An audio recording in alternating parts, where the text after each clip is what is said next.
Yo, what is going on, guys? Winner Kills here, and welcome to a brand new locals feature match. Here we are in round 3 for the week. We've got Beetroopers on the right, piloted by my friend Partho, versus Swordsoul, piloted by my friend Adam on the left. And this is actually a bit of a rematch from one of the feature matches that happened last week. Same two players, same two decks, and we saw Beetroopers taking it there. And let's see if we'll see the same result this time around. And speaking of results, let's take a look at the poll that I took earlier today. I asked you guys who you thought would win this particular round. Just shy of 150 votes as I'm recording this. Swordsoul Tenny in the lead by quite a bit. 75% of the votes going to Swordsoul Tenny and the remainder going to Beetrooper. Like I said last time, it was an upset. Let's see if we see the same thing happen this time around. We're going to see our Beetrooper player win die roll here, getting into the Inzector link with the help of the Beetrooper engine, or the Battle Wasp engine rather. And then we're going to see the Inzector link actually get hit with an Effect Veiler. And then we're going to see the Sting Lancer try to come down. And that is going to get ashed on the summon after it was brought back off of the formation. So not only will he take the 2400 damage from the formation, but he will not get the Search of a Spell or Trap. He's going to go for Armor Horn. Armor Horn effect to gain an additional normal. That's met with Impermanence. So 3 hand traps down. And the deck is still going. I mean, usually this is just a sign of you hand trapped at the wrong point. You know, that's just usually what it ends up being with these, you know, rogue decks or tier 2 decks. It's not that the boards can't be broken. It's that, you know, people don't know where they should be hand trapping. And that can be rather difficult sometimes to figure out on the fly, especially. My friend Partho on the right here has been playing this deck for a very, very long time, so he knows the ins and outs quite a bit. We're actually going to see him summon the Light Flapper, though, here. One of the newer cards from Burst of Destiny. I believe it can recur 2 Beetrooper monsters from grave or banished when it is summoned. So we'll go ahead and recycle, I believe, a Sting Lancer and an Arbalest. So has pretty decent follow-up there. So able to end on, you know, a halfway decent board. Really no interruptions outside of the Sting Lancer, but he's going to have to deal with the follow-up here if he can't go for game. But we're going to see our Swordsoul player open up pretty strong. Long Yun pitching Vishuda. And that's going to force the Sting Lancer immediately on the Vishuda. And then we'll see him put back the Sting the Poison from the graveyard back into the deck. And then on summon, he'll be able to search a copy of Beetrooper Descent, which is a really interesting card that I've seen people splash in PK decks because it just summons a level 3 token, I believe. Now we're going to see a Triple T come down from our Swordsoul player to go ahead and draw 2, drawing into Cosmic and Blackout. Not the best draws here. Not really seeing too many Swordsoul engine cards. Just a lot of going second cards here, which, you know, have really not stopped our Beetrooper player from putting up a semi-decent board. And looking to go for Chen Ying, or the Grand Duke, as it was called in the OCG. Pretty solid card here against this deck, because anytime a card is banished, Chen Ying will activate to be able to banish a card from his opponent's field and grave, which is huge because the Beetrooper deck, again, does a lot of banishing. The Link 2 banishes. You know, you have the Assault Roller, Doom Dozer, like so many things that, you know, they try to banish at any point, and then you just get to clear cards in field and grave for free. So we'll see him attack over the Light Flapper, and he'll go ahead and pass turn there. And we're going to see him lead with a copy of Descent.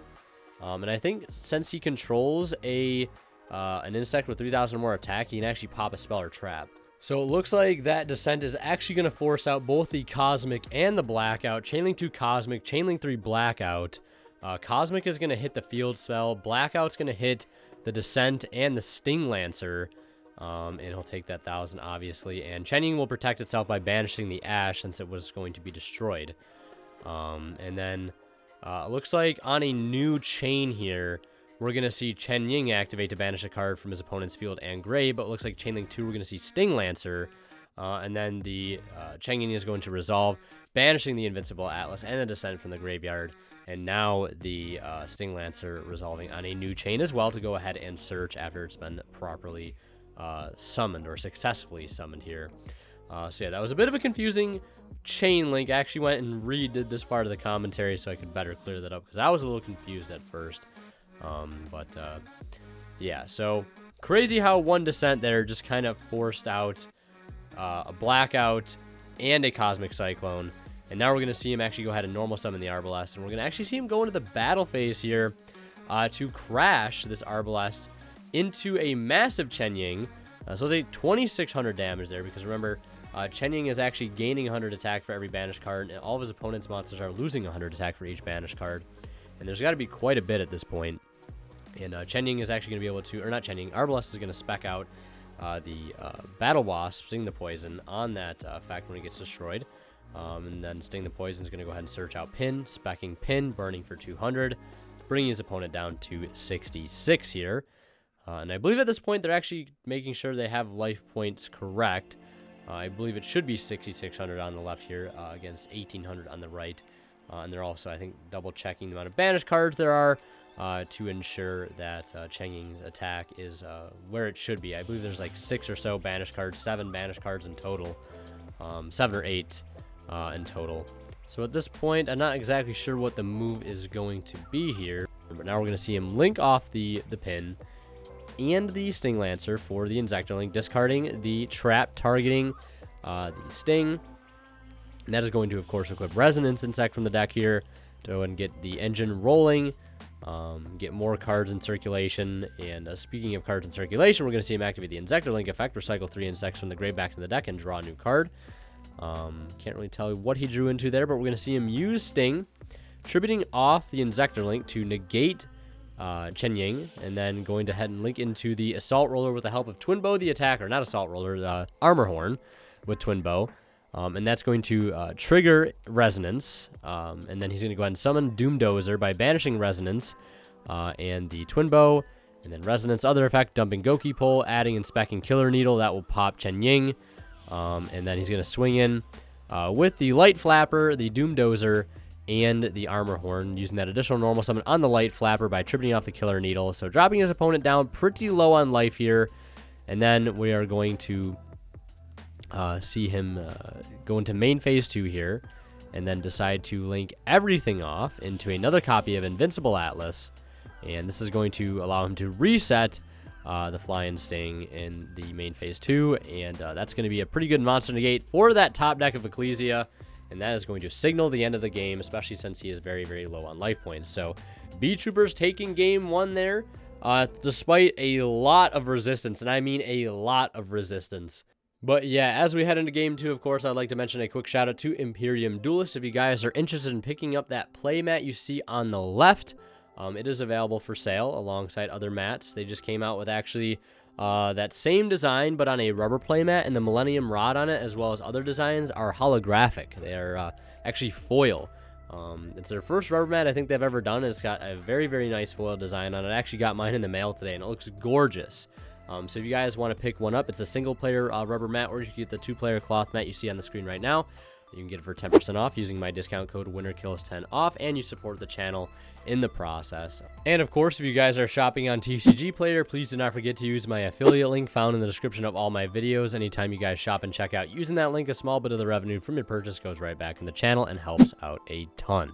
So with all of that out of the way, let's get back into the game here. We see our Swordsoul player go first, opening a lot better, leading with Desires, finding an Ecclesia, getting into the Mo Yi, which then gets him into Chi Zhao, netting in the draw and search. We're going to see him grab a copy of Long Yun here.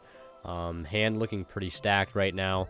I believe he drew a Droll Knockbird off of the Desires. He's also got Called by the Grave in hand and plenty of follow-up with the Taiye, and also has Vishuddha access in Grave 2, which is never a bad thing. So we're going to see him Synchro 10 here. We'll see if he goes to the Chen Ying or the Baron. Looks like he's going to go ahead and spec out the Baron in attack position here. And his opponent will, of course, take that 1,200 burn damage, just because why not? And we'll see him set a card, which is probably the call by, and we'll see him pass turn. And I see our Beetrooper players open up Scout Buggy.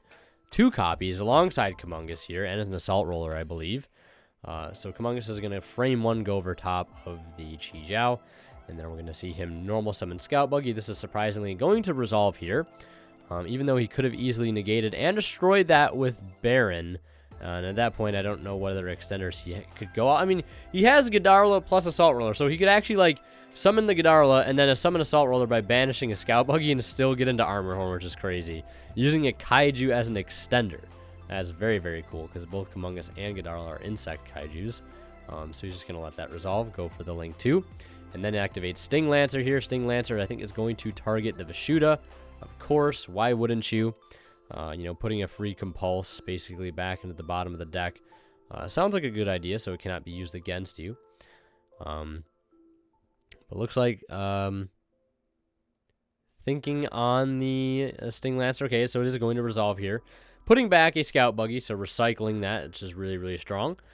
Definitely a good card to have at least 2 copies of in the deck. Or at least, I guess, 1 copy at all times, so you can use the special summon effect. And then the Vishuda gets put back to the bottom, and we're going to see him search off of the Sting Lancer. One thing with all these Beetrooper commentaries that I've been doing in the past couple weeks, I've actually been able to learn the ins and outs of this deck, and I hope you guys have been able to as well. And I hope you guys have been, just in general, enjoying all of the Locals feature matches lately, and alongside all the polls that I take in the community tab. I really do appreciate every time you guys participate in those polls. I know I post them a lot, and sometimes I wonder if it's a little annoying. If it is, maybe I won't do them some weeks. Just let me know. But I appreciate everybody that participates and everybody that watches on a daily basis. Really wouldn't be here without you guys, so really, really appreciate all the support as we, I wanted to get that out on the table as we wait for our Beetrooper player to decide what he will go ahead and do next here. Taking a look at the grave, he's got Assault Roller. We saw him search Descent off of the Sting Lancer, and he did get drolled on Resolution, so that's going to change up his play a little bit. It's going to turn off Resonance Insect. It's going to turn off the Inzector Link. And I want to say that's about it. We're just going to see him go ahead and link into the Invincible Atlas, activating Descent. And this is also going to act as a back row pop, too, because he does have an Insect with 3k or more attack on the field. Kind of similar to the... like the same, requirement and activation requirement that the Flying Sting has. I think if you control an insect monster with 3,000 more attack, you can just reset it at the field. Descent has a sort of similar condition on it. So it looks like the Descent is getting negated by Baron, and then we're going to see him special summon out Ghidarla because his opponent controls a Kaiju. And then we're going to see the Invincible Atlas go ahead and spec out, or I'll tribute off the Ghidarla to go ahead and special summon a Beetrooper monster from the deck.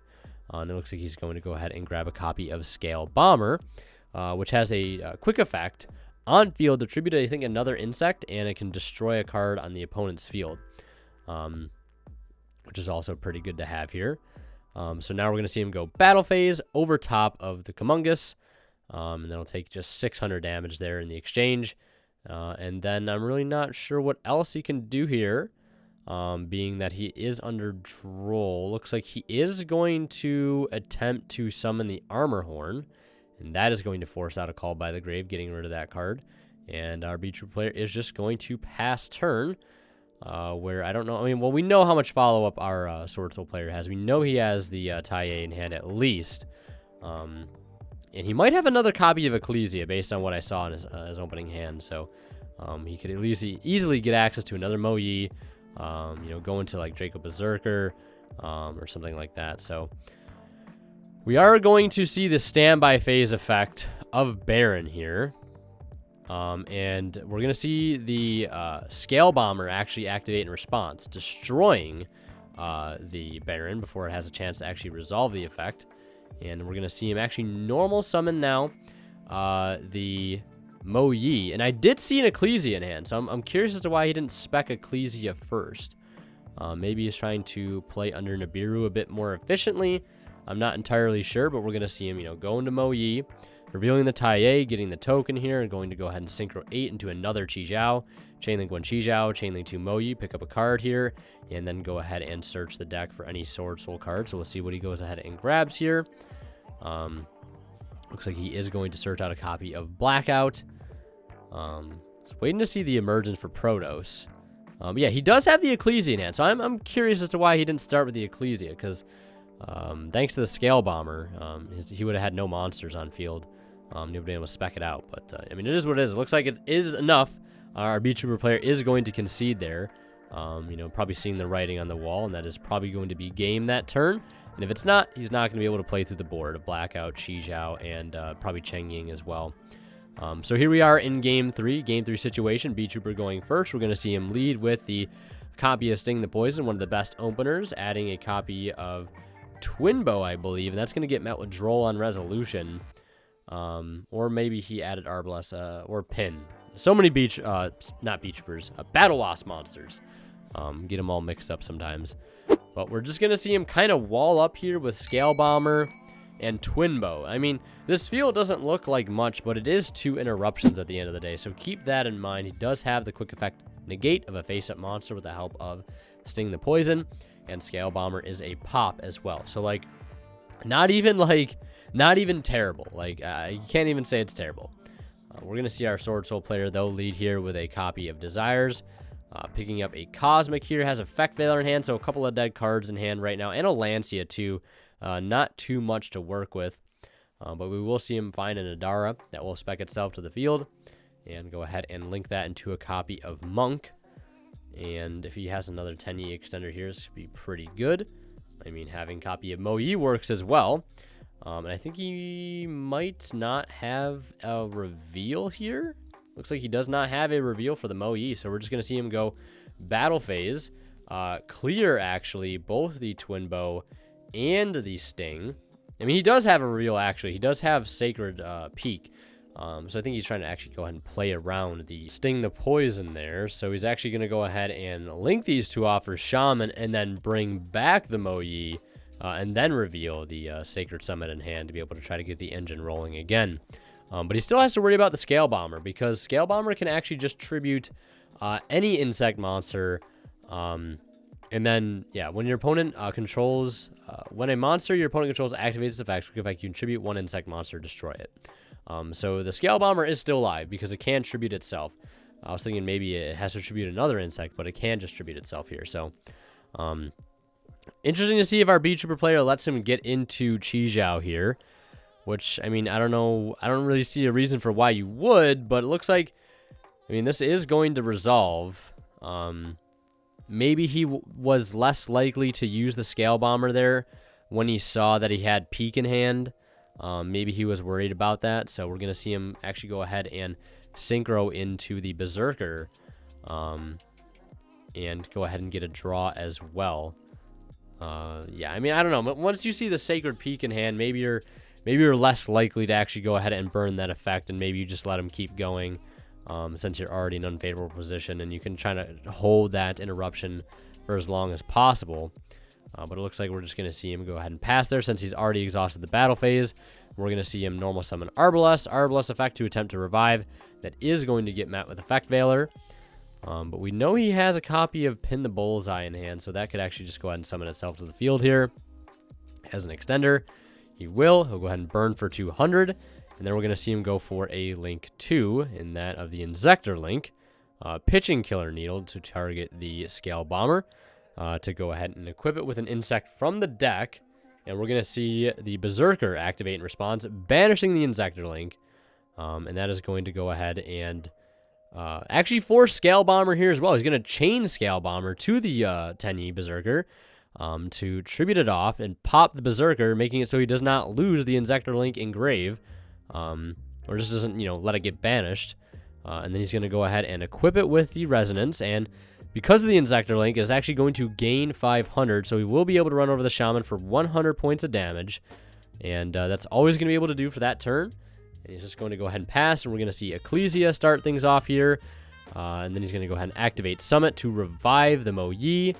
And does he have the reveal for Mo-Yi? No, he does not, so he's going to go ahead and just use the Ecclesia as his tuner there, synchroing into Chi-Jiao, chainlink 1 Chi-Jiao, chainlink 2 Mo-Yi, pick up a draw, go ahead and get a Surge here. So, looking like our Swordsoul player is in a much better position right now. Going to go ahead and add Long in. I think he might have drawn into another Mo-Yi there. At least I think I saw another Mo-Yi in hand. Yeah, it looks like I do see another Mo-Yi. So this might just be enough here.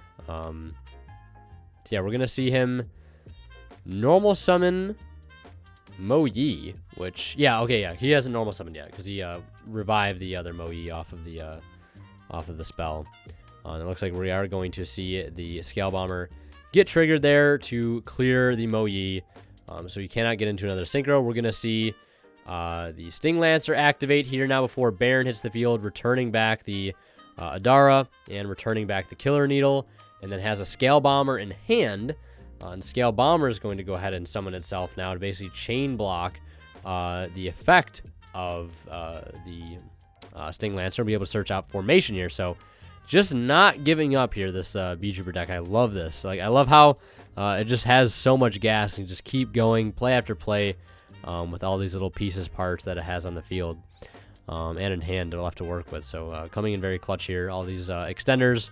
We're going to see him synchro into Baron. He'll burn for 12. Battle phase, clearing everything. And now it has to play through Chi Zhao Baron. Plus, we're going to see a Lancea in the standby phase, which is actually going to turn off his Chi Zhao. And unfortunately, our Swordsoul player here has made a massive mistake that he realized the second after, and that was that he did not negate the Galaxy Worm with the Baron, because that would definitely have ended the game. But now he's going to be able to get access to Cicada King, and he's going to be able to clear the token, and you know what that means. The Nixie's monster battled. Time for Downward Zeus. Activate Zeus, chain Baron, chain Zeus again, send the board, and activate the formation here, reviving Sting Lancer. Going ahead and special summon it and trigger the search of the counter trap.